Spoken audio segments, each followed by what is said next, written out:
신실하게 하는 하나님의 백성들은 그렇게 신실하게 된 배경에 하나님의 인도하심이 있었습니다. 자신의 수고나 노력으로 의롭게 사는 것이 아닙니다. 누군가가 신앙생활을 신실하게 한다 이렇게 우리가 생각할 때 우리는 그 사람을 불러주신, 만나주신 하나님을 생각할 수 있어야 합니다. 하나님의 부르심을 입은 다음에, 하나님을 만난 다음에 의롭게 되었고, 그 의를 배경으로 신실한 성도의 삶을 살게 된 것입니다. 구원받고 의롭게 된 백성들의 공통적인 모습은 하나님을 간절히 사모합니다. 하나님의 은혜, 하나님의 빛을 비추임을 받은 사람들은 사모하는 마음을 가지지 않을 수가 없어요. 왜냐하면 세상의 그 어떤 것도 하나님께 것과 하나님의 것과 비교할 수 없기 때문에, 어떤 것도 하나님을 대신할 수 없기 때문에 언제든지 그런 것들을 내려놓고 하나님의 은혜를 사모하는 마음을 가집니다. 성경의 위대한 인물 중에 하나님의 방문을 받지 아니하고 훌륭하게 된 사람은 아무도 없습니다. 어리석은 사람들이 하나님을 거절하고 하나님 없이 살 수 있다고 그렇게 행하다가 여러분 하나님의 심판을 받는 것을 볼 수가 있습니다. 단지 하나님을 거절한 것만으로도 심판받을 자격을 충분히 조건을 갖춘 겁니다. 가장 어리석은 사람들이 하나님 말씀을 외면하고 하나님의 방문을 거절하는 겁니다. 우매한 거죠. 노아는 당대의 의인이었다. 모든 사람이 악을 행할 때 여러분 노아는 하나님 앞에 인정을 받습니다. 훌륭한 자, 의인이다.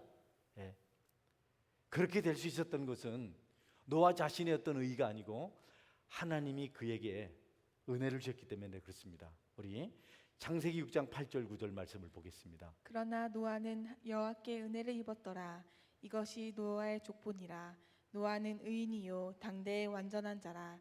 그는 하나님과 동행하였으며. 모든 사람이 죄를 짓고 악을 행하고 심판의 길을 가고 있을 때 노아는 그렇지 않았어요. 당대의 의인이라고 인정을 받았습니다. 왜 그러냐 하면 모세는 노아는 하나님의 은혜를 입었더라. 할렐루야. 저와 여러분에게 하나님 은혜가 임하기를 바랍니다. 제가 목회를 해보니까 은혜가 임할 때까지는 돌덩이더라고요. 맞는 말을 해도 상처를 받고요, 듣지를 않고, 사람이 은혜를 받아야 되겠다. 그래서 돌덩이들은 제가 조심합니다. 여러분들에게 은혜가 임하기를 주의 이름으로 축원합니다. 할렐루야. 돌덩이들 미안합니다. 회개하시오. 할렐루야. 은혜를 입어야 돼. 은혜를 입어야 됩니다. 은혜를 입기 전까지는 우리가 함부로 말을 해서도 안 되고 요구하기도 어렵다. 노아 시대의 사람들이 타락하였고 모든 악이 관영하였을 때 하나님 심판을 선포하십니다. 그 중에서 하나님께서는 노아에게 은혜를 주시고 하나님의 일을 맡기십니다. 은혜를 입은 노아, 모든 사람이 행할 때, 악을 행할 때 스스로 하나님의 의를 지키는 신실한 사람, 하나님은 그에게 사명을 주셨습니다. 하나님의 은혜를 입고 그 은혜를 따라 사는 사람들에게 사명은 그가 구원받은 백성의 충분한 증거가 됩니다. 여러분, 악하게 살다가 은혜 입지 못했으면 그도 꼭 똑같이 홍수 심판을 받아야 될 사람이었는데 놀랍게도 하나님께서 그에게 은혜를 입히시고 따로 구별해서 사명을 맡겨주셨다. 여러분이 영혼에 대한 사랑, 교회를 섬기는 것에 대한 사명, 하나님을 전도하고자 하는 그런 열정이 여러분 속에 있을 때 그 자체를 자랑할 것이 아니고 하나님 내게 은혜 주셔서 남다른 삶을 살게 하신 것 감사합니다. 하나님께 영광 돌리셔야 됩니다. 할렐루야. 내가 은혜 받았어요, 내가 훌륭해요, 그러는 게 아니고 나 같은 사람에게 은혜를 주셔서 특별한 모습으로 사명을 가지고 살게 하시니 감사합니다. 사도 바울이 매 훌륭한 삶을 살다가 순교했습니다. 단두대에 목이 잘려 죽였거든요. 성경에는 없지만 역사가 그렇게 기록하고 있어요. 그가 은혜를 입었습니다. 그는 전도자가 되어서 수많은 영혼들을 주께로 인도했습니다. 그런데 여러분, 처음부터 그런 사람이 아니었어요. 그의 처음 모습은 예수 믿는 사람을 잡아가지고 교회를 없애고 남아있는 사람 모두 찾아서 죽이려고 했던 사람입니다. 아주 가장 잔인한 박해자였습니다. 그런데 여러분, 그가 어느 날 예수님을 만나요. 다메섹에 있는 교회를 핍박하려고, 아직 예수님을 믿고 있는 사람들, 남아있는 자들을 잡멸하려고, 다 찾아서 없애려고 말을 타고 가다가 한낮에 정오에 햇빛보다 더 밝은 빛을 봤어요. 팍 비쳤어요. 눈이 멀어버렸어요. 그런데 여러분, 사울이란 청년의 눈이 밝은 빛으로 멀어버렸는데 그의 마음에 영적인 눈이 열렸어요. 할렐루야. 신기한 일이 났습니다. 그래서 그가 예수님을 보게 돼요. 누구십니까? 내가 핍박한다. 핍박하는 예수라. 교회를 초토화시키려고 가다가 예수님을 만나서 순식간에 새 사람이 되었습니다. 눈을 다시 뜨게 되고 주님을 위해서 자기 생명을 바치는 사람이 되었습니다. 주님의 은혜를 입는다는 것, 이것보다 더 좋은 일이 없고, 주님의 은혜를 입었다고 말하는 사람들은 하나같이 사명자로 살았다.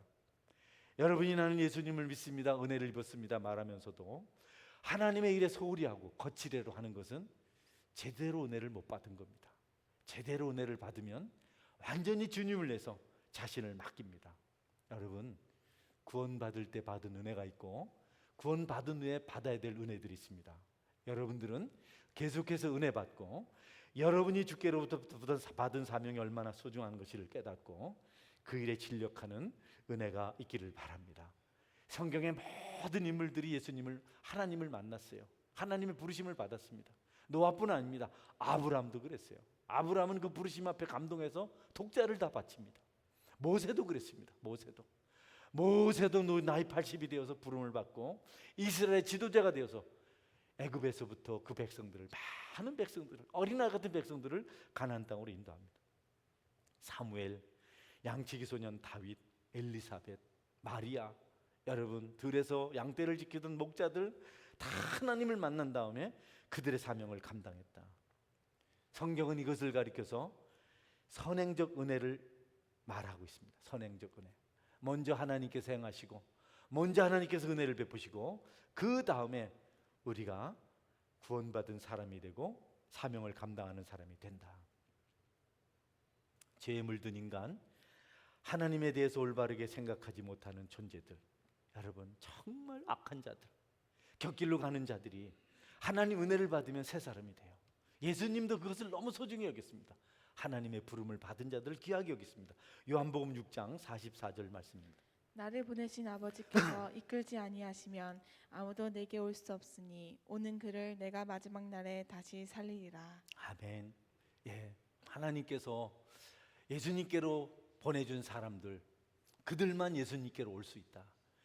나를 찾아오는 모든 사람들을, 나를 믿겠다고 하는 모든 사람들은 다 아버지께서 주신 사람들이기 때문에 내가 그들을 다 살릴 것이다. 여러분도 예수님처럼 하나님의 인도를 받은 것을 감사하시고 하나님의 부름을 받은 사람들을 귀하게 여기시는 은혜가 있기를 바랍니다.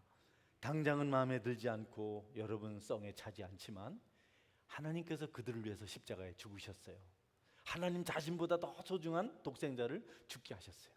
그렇기 때문에 예수님처럼 하나님께서 택하여 세우신 자들을 끝까지 지키셔서 생명의 길로 나갈 수 있도록 도우시는 은혜가 있기를 바랍니다. 내게 하나님께서 보내신 자를 내가 하나도 잃지 않고 다 살리겠다. 한번 같이 할까요? 다 살리겠습니다. 시작. 다 살리겠습니다. 여러분은 절대로 사람을 힘 빠지게 하고 죽이는 사람 없길 바랍니다. 아멘. 아름다워요. 정말 멋있어요. 은혜 받읍시다. 이렇게 살리시길 바랍니다.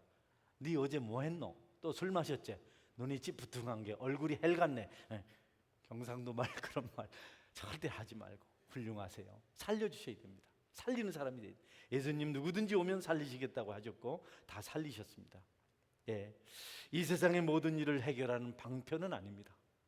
주님께 부르심을 받았으니까 다 됐다, 끝이다, 여러분 그런 뜻은 아니에요. 그것이 진리라는 것을 말하고 있는 겁니다. 하나님이 부르신 자들이 하나님 안에서 건강한 삶, 의로운 삶을 살 수 있다. 이것은 진리입니다. 아멘.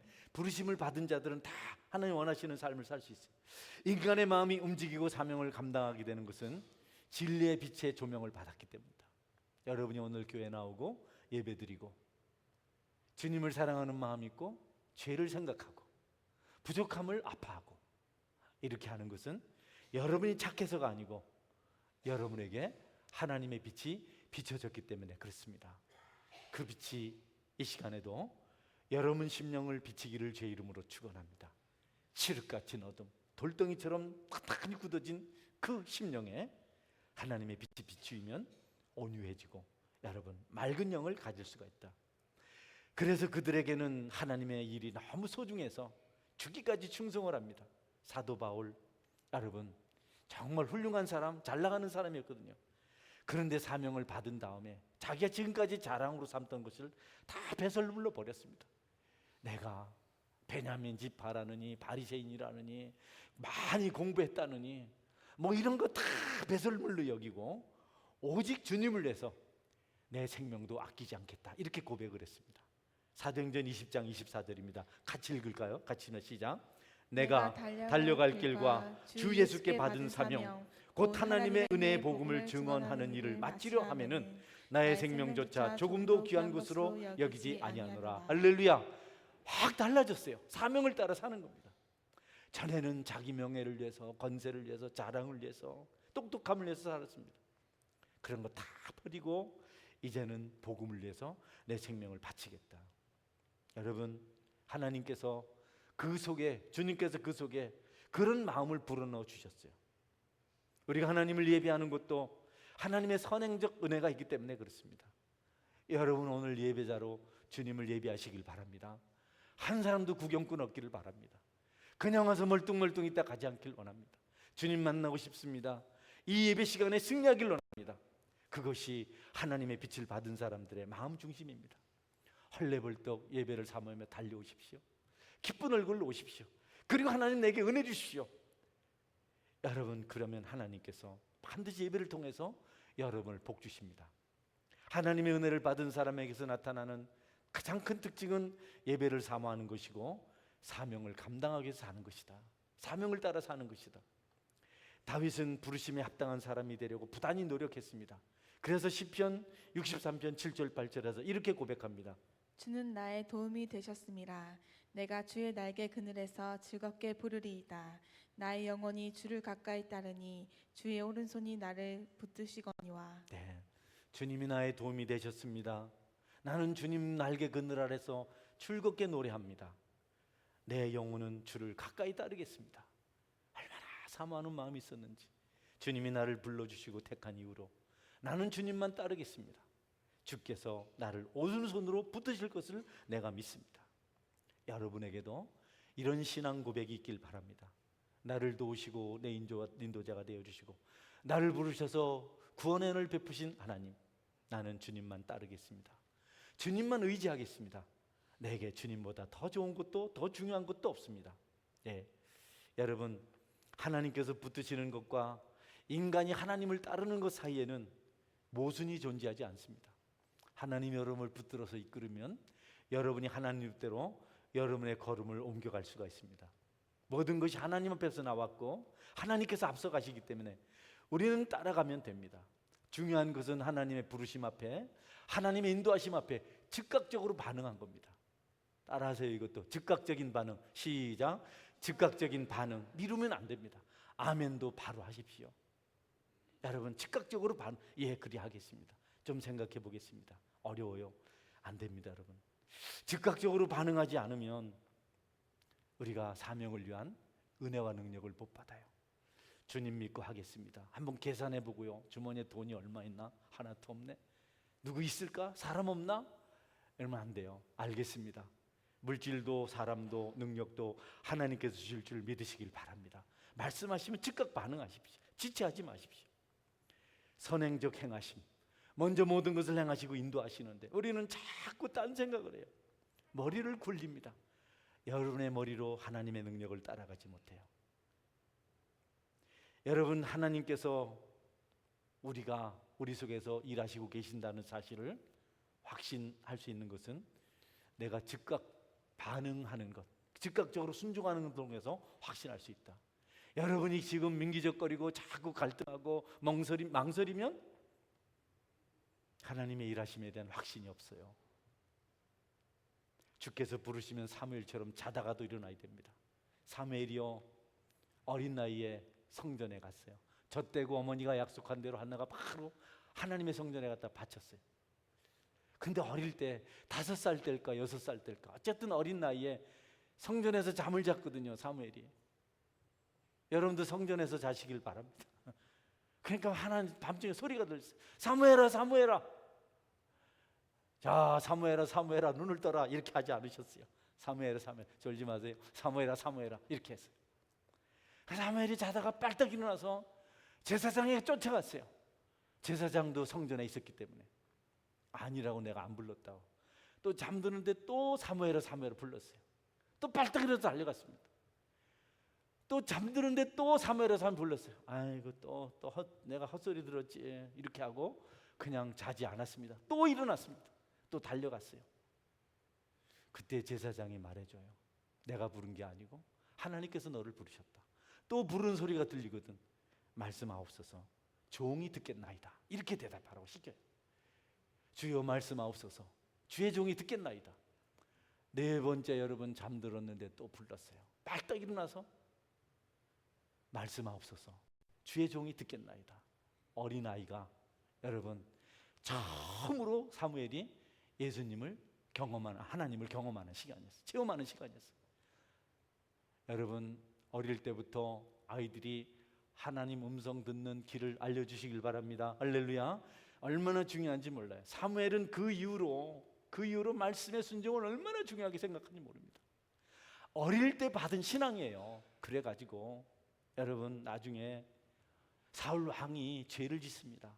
그래가지고 자꾸 불순종하니까 사무엘이 사울 왕을 가르친 말씀이 사무엘상 15장 22절인데요.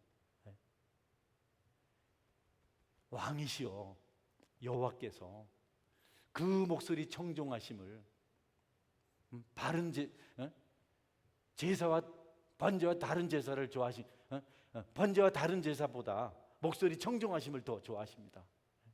순종이 제사보다 낫고 듣는 것이 수양의 기름보다 낫습니다. 그냥 피를 토하며 말합니다. 왜 왕이 그걸 모릅니까? 하나님 말씀하실 때 바로바로 제대로 순종해야지. 번제와 다른 제사를 그 목소리 청종하심을 좋아하신 같이 좋아하시겠나이까? 순종이 제사보다 낫고 듣는 것이 수양의 기름보다 나으니다. 여러분 하나님 말씀이 확실하고 하나님 뜻이 분명하면 무조건 따르시길 바랍니다. 할렐루야. 무조건 따르세요. 참 따르세요. 미루지 말고. 민기적거리다 여러분 화는 당하지 않지만 축복을 잃습니다. 그거 불순종했다고 하나님께서 벌을 내리시겠어요? 저는 그렇게 생각하진 않아요. 그런데 축복 못 받는 게 벌 아니겠어요? 큰 축복을 주시려고 했는데 말씀대로 못 살아서 축복이 떠나갔어요. 그게 재앙이고 그게 벌입니다. 여러분께서 즉각적인 순종하심으로 벌이 아닌 축복을 받는 은혜가 있기를 주의 이름으로 축원합니다. 하나님의 부르심에 우리가 이런저런 이유 때문에 외면하면 은혜와 축복에서 멀어져요. 얼마나 마음 아픈 일이에요.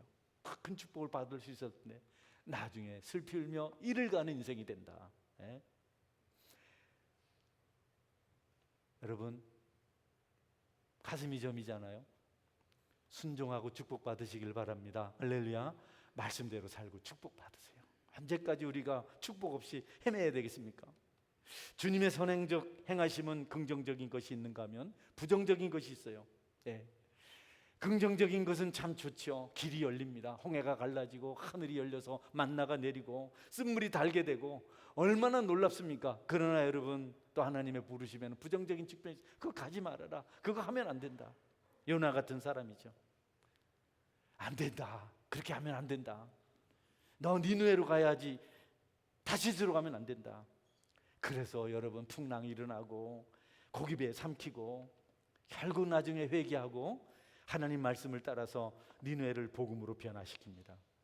여러분은 주님께서 말씀하실 때 긍정적으로 반응함으로 하나님께서 원하시는 그 일을 행하고 하나님 앞에 축복받는 자가 될 수 있어야 되겠다. 자기 지각력, 자기 경험, 자기 자신을 자랑하지 말고 깨어서 정욕을 버리고 육체의 욕심을 버리고 여러분 욕심 버리세요. 여러분께서 순종하세요. 제가 이런 말씀을 안 드려야 되는데 여러분의 축복이 안 되기 때문에 헌금생활 반듯하게 하시길 바랍니다. 불철주야 돈을 모으려고 애써서 모았는데 여러분이 하는 말씀대로 살지 않으면 내가 모은 것이 네 것이 되겠냐. 저는 말하기 조심스럽지만 그렇게 아끼다가 어려워지는 사람을 너무 많이 봤습니다. 여러분 섭섭하지만 거의 100% 어려워지더라고요. 그러니 하나님께서는 하나님께 돌리시기를 주의 이름으로 축원합니다. 아멘. 즉각 순종하세요. 욕심내가지고 부자 된 사람 아무도 없습니다. 불신자들이야 모르겠지만 성도들은 하나님 잘 섬겨야 영혼이 잘 되고 범사가 잘 되고 육신이 강건해지는 줄 믿으시기를 바랍니다. 굳으세는 얼굴이 굳어요. 여러분 불순종하는 자들은 여러분 삶이 피폐해집니다. 아니라고 하지만 자녀들에게까지 그 재앙이 임합니다. 여러분은 주께서 원하신 일에 진심으로 헌신하고 진심으로 봉사하시고 진심하게 열심 내는 그런 은혜가 있기를 바랍니다. 갈릴리 바닷가에서 호숫가에서 여러분 베드로가 두 번 주님을 만나요. 첫 번째 만남은 제자로 부르실 때입니다. 깊은 데로 가서 그물을 던지라. 갈릴리 호수를 못 가봤죠? 저는 가봤어요. 얼마나 큰지. 그래서 바다라고 불러요. 파도가 있어요. 그 중심은 너무 깊어요. 어부들은 알아요. 그런 투망 같은 그물을 깊은 데 가서 던지면 안 된다. 그런데 예수님이 깊은 데 가서 던지라니까 순종해요. 고기가 얼마나 많이 잡혔는지 그물이 터질 것 같고 너무 많아서 2배 나눠 실었는데요. 2배가 가득했습니다. 순종으로 얻은 복이죠. 두 번째 주님이 또 갈릴리 바닷가에서 베드로를 만났는데요. 베드로가 잘못하고 예수님 부인하고 도망가서 여러분 고기나 잡겠다고 가서 할 일 없이 고기도 못 잡고 있는데 밤새도록 그물질을 하고 있는데 누가 오른편에 그물을 던지라. 아니 방금 전에 오른편에 던졌는데 뭘 또 오른편에 던져? 그럴 수 있는데 웬일인지 베드로가 순종을 했어요. 주님인지도 모르고. 그런데 고기가 많이 잡혔습니다. 큰 고기가 153마리가 잡혔어요. 순종이 제사보다 낫지 않습니까, 여러분? 열심보다 순종이 낫지 않습니까? 여러분이 열심으로 뭐 하지 말고 예수님께 순종하면 여러분에게 형통할 줄 믿으시길 바랍니다. 그걸 말씀하고 있어요. 그리고 베드로가 그날 두 번째 만난 날 내 어린 양을 먹이라는 사명을 받습니다. 진짜 축복이죠. 이제 베드로는 정말 주님을 위해서 살다가 십자가에 거꾸로 매달려 죽습니다. 은혜를 받은 사람들, 주님을 경험한 사람들, 하나님을 따라 살고자 열망을 하며 고백합니다. 정말 주님 없이는 못 삽니다. 주님 따라 살겠습니다. 내가 왜 주님을 떠나고 있는지 모르겠습니다. 왜 내가 주님부터 멀어지고 있는지 모르겠습니다. 이 좋은 주님을 내가 왜 자꾸 버리고 세상으로 나가려고 하는지 모르겠습니다. 시편 42편 1절 2절입니다. 하나님이여 사슴이 시냇물을 찾기에 갈급한 같이 내 영혼이 주를 찾기에 갈급하니이다. 내 영혼이 하나님 곧 살아계시는 하나님을 갈망하나니 내가 어느 때에 나가서 하나님의 얼굴을 배울까. 우리 같이 한번 읽어볼까요? 같이 읽습니다. 시작. 내 영혼이 시작. 하나님이여 사슴이 시냇물을 찾기에 갈급함 같이 내 영혼이 주를 찾기에 갈급하니이다. 내 영혼이 하나님 곧 살아계시는 하나님을 갈망하나니 내가 어느 때부터 하나님의 얼굴을 배울까. 하나님, 내가 너무 힘들어요. 너무 지쳐 있어요. 나는 나를 압니다. 내 육체가 힘든 것이 내 영혼의 피폐함 때문인 줄 나를 압니다. 하나님 나를 도와주소서. 우리 7절 말씀을 볼까요? 주의 폭포 소리에 깊은 바다가 서로 부르며 주의 모든 파도와 물결이 나를 휘스럽나이다. 아멘. 그렇게 기도했더니 파도처럼 은혜가 밀려왔습니다. 모든 소리가 함께 어우러져서 하나님을 찬양합니다. 우리를 칩니다. 감동에 사로잡힙니다. 답답하신가요? 여러분 삶이 진부하십니까? 오늘 시편 기저처럼 기도하시기를 주의 이름으로 축원합니다. 내가 여호와를 앙망합니다. 하나님을 그리워합니다. 내 삶이 건건하고 피곤해서 살 수가 없습니다. 혹시 그런 것은 알기는 아시나요? 주님을 주님이 우리에게 의롭다고 하신 것, 여러분, 믿음으로 의롭다고 말하신 것은 율법주의, 무익한 인간적 노력에서부터 벗어나게 되는 복된 소식이다. 믿음으로 의롭게 됨으로 율법을 지키지 않아도, 내가 열심히 도를 닦지 않아도 우리가 하나님 편에서 살아갈 수 있다는 그런 복된 소식, 믿음으로 의롭게 된다. 여러분, 다른 것보다도 예수님을 믿는 믿음을 가지시기를 바랍니다. 주님의 거룩한 사역은 믿음으로 하는 것입니다. 계산으로 하는 것 아닙니다. 순종으로 하는 것입니다. 믿음은 아무것도 하지 않는 것이 아닙니다. 믿으면 됐지 뭘. 믿으면 됐지. 아닙니다. 믿는 사람은 하나님을 기뻐 여기며 적극적으로 애를 씁니다. 힘써서 도전합니다. 어렵네요 말하지 않습니다. 불가능합니다 말하지 않습니다. 주님 맡기신 일이니까 내가 시작하면 하나님께서 일을 마치실 줄 믿습니다 하고 도전하는 것입니다. 할렐루야. 그게 믿음입니다. 우리는 믿음은 가만히 있고 믿는다고만 하면 되는 줄 아는데요, 여러분, 알면서도 행하지 않은 믿음은 죽은 믿음이다. 야고보서도가 말하고 있습니다. 육체의 소리를 크게 들어요. 영혼의 소리에는 귀가 멀어버렸습니다. 외면합니다. 놀랍게도 여러분, 육체가 듣는 소리가 마귀의 소리인데요, 육체의 정욕을 따라서, 욕심을 따라서, 육체의 쾌락을 따라서 얼마나 자주 넘어지는지 모릅니다. 하나님께서 우리 영혼을 향해서 미세한 소리로 그렇지 않다, 그러면 안 된다 하는 소리를 들을 수가 없습니다. 그래서 우리는 자주 넘어집니다. 자주 피폐하게 됩니다. 여러분이 육체의 욕을 물리치고 하나님의 부르심에 순종하고 아멘한다면 여러분이 기대하는 것 이상의 축복과 놀라운 기적의 역사가 일어날 줄 믿으시기를 바랍니다. 순종한다면 쫓기던 삶에서 자유한 삶을 살 수 있습니다. 여유를 찾게 됩니다. 피곤한 육체가 안식을 얻을 수 있습니다. 성경 말씀대로 영혼이 잘 되고 범사가 잘 되고 육신이 강건해지는 복을 받아 누릴 수 있습니다.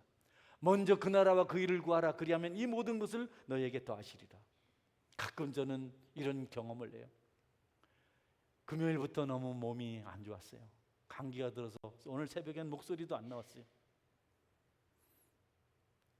어느 날 새벽은 새벽 기도를 안 하고 싶어요. 아이고, 이럴 때 부교육자가 있었으면 전화를 해서 좀 하라 할 텐데, 안 내려도 같이 자면 발로 툭툭 차서 네가 가서 인도하라 할 텐데, 안 해도 멀리 있고. 그래도 일어나서 나오면 하나님의 은혜를 주십니다. 할렐루야. 믿음은 그겁니다.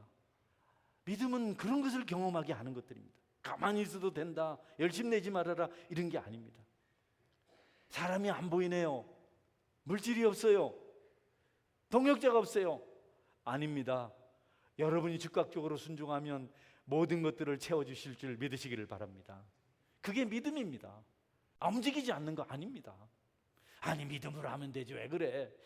여러분, 믿음 있는 사람은요, 얼마나 역동적인지 모릅니다. 얼마나 활발한지 모릅니다. 일부 예배에 너무 힘들어서 헛소리가 나오고 딴소리를 하고 머리도 띵한 데다가 왔다 갔다 했는데요, 하나님이 또 2부에 은혜 주셔서 헛소리는 안 합니다. 할렐루야. 기도하며 들으시기 바랍니다. 하나님 육체를 향해서 말씀하시지 않습니다. 육체를 향해서 속삭이지 않습니다. 한잔해라, 한대 피워라, 우리 놀러 가자, 주일날 동기간 모임 가자, 이렇게 하지 않아요. 하나님은 믿음대로 살아라. 육신의 일을 버리고 먼저 그 나라의 그 일을 구하라.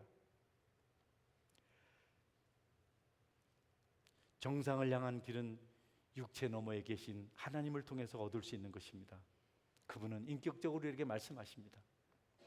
지성과 감성과 의지를 통로로 사용하셔서 우리와 소통하십니다. 하나님과 믿음으로 사는 성도 사이에는 여러분 반드시 소통이 있습니다. 역사가 있습니다.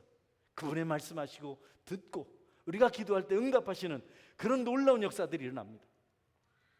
영으로 일하시는 하나님은 성령 안에서 우리 영혼을 향해 말씀하세요. 여러분의 영혼이 깨어있기를 제 이름으로 축원합니다.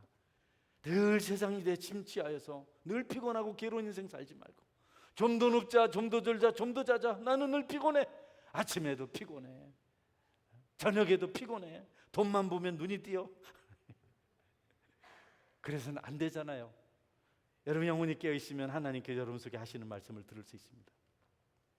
여러분, 주님의 일을 해야 되겠다, 하고 싶다. 성경이 재밌어요. 너무 즐거워요. 기도하고 싶어요. 찬양하는 일이 행복합니다.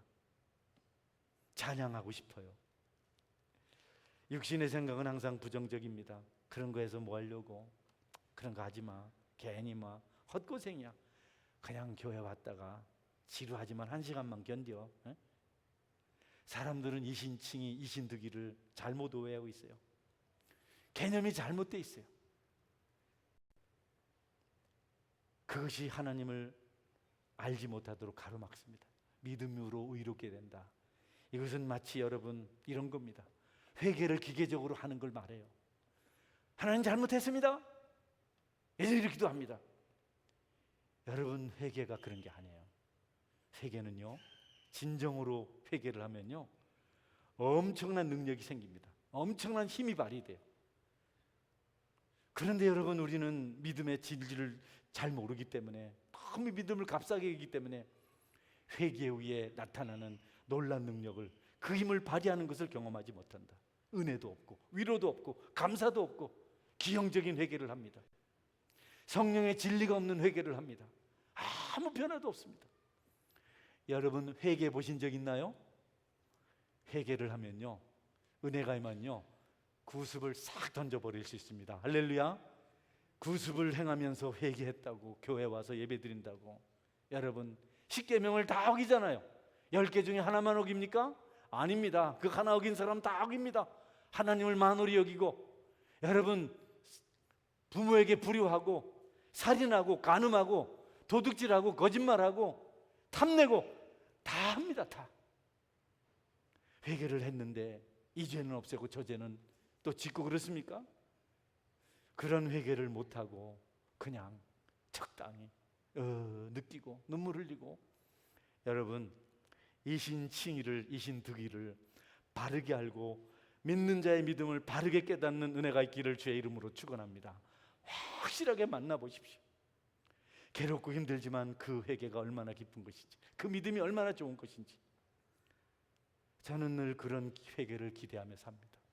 하나님이 찾아오셔서 선행적 기적을 베푸셔서 이전처럼 가슴을 찢고 통곡하며 회개하고 힘들었지만 그 후에 참 자유를 경험하는 은혜가 있게 하여 주옵소서.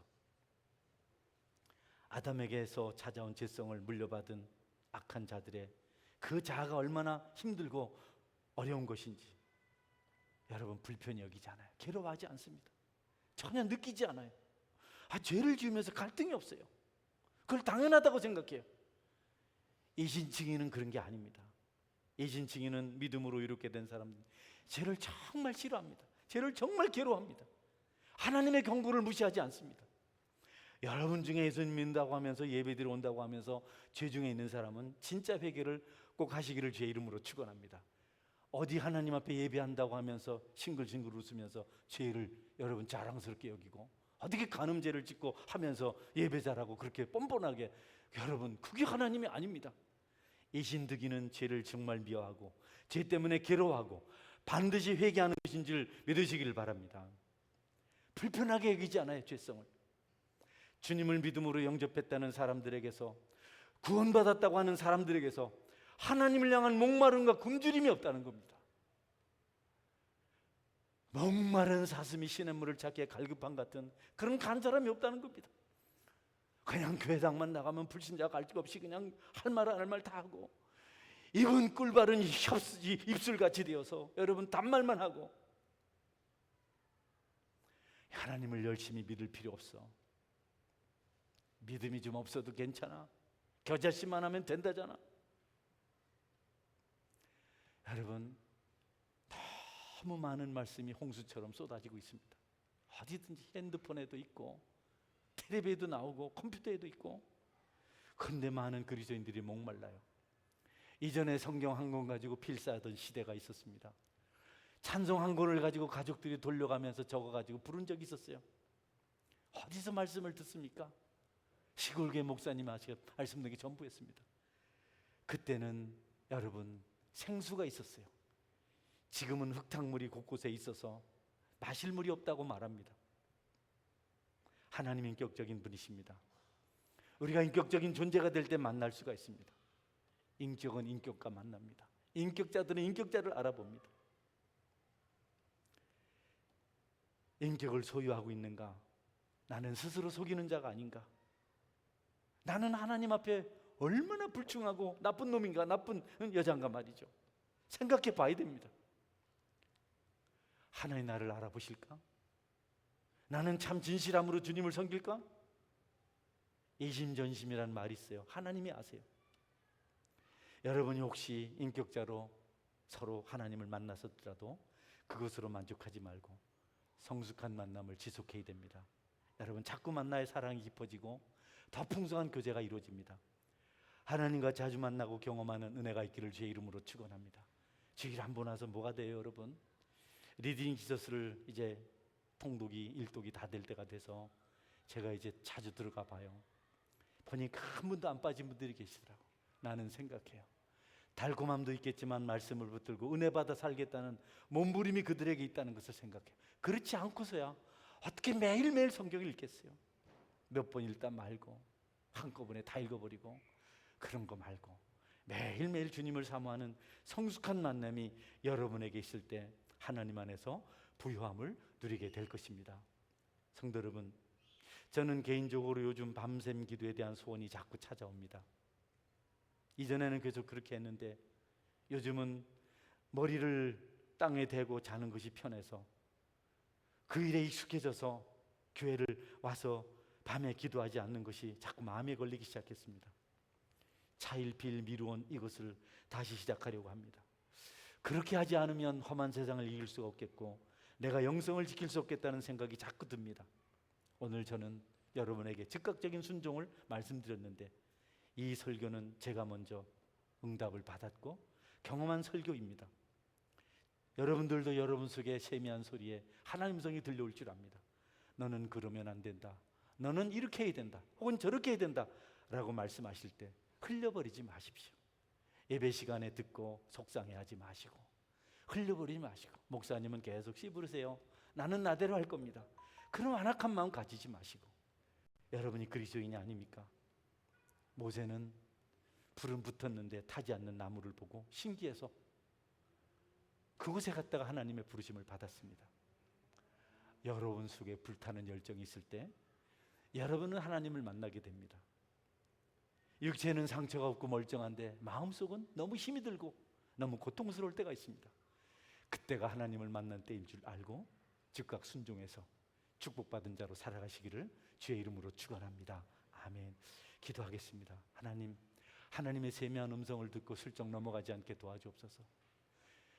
자꾸 딴 생각하지 않게 도와주옵소서. 죄는 죄입니다, 여러분. 믿음이 그런 게 아닙니다. 회개해야죠. 회개하세요. 회개하면 얼마나 좋은지 모릅니다. 여러분에게 주님은 작은 소리로 인격적으로 말씀하세요. 큰 소리 치지 않습니다. 여러분도 큰 소리 치지 마세요. 조용히 말씀하세요. 그때 못 들으면 안 됩니다. 듣고 회개하십시오. 회개하면 기적이 일어납니다. 교회를 여러분 어떻게 생각하시나요? 세상의 연장으로 생각하시나요? 세상에 하던 거 교회에서 한다고 생각하십니까? 아닙니다. 벌받을 소리죠.